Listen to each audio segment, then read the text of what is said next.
Today I'll show you how to fix the zoom of your Yongnuo Speedlite 600 EX RT. So when you put it on, wait for it to come on, then you notice that when you press the function or the zoom button, it does not indicate, it does not show you that you are pressing on the zoom button. So you would have to turn your speed light to the front where you have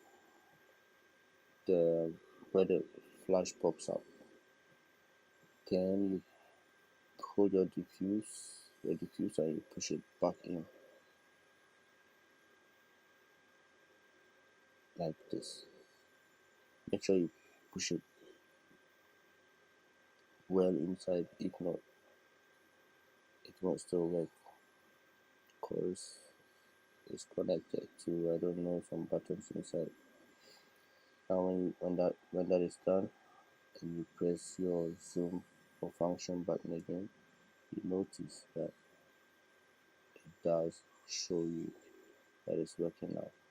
Thanks for watching. Make sure you subscribe.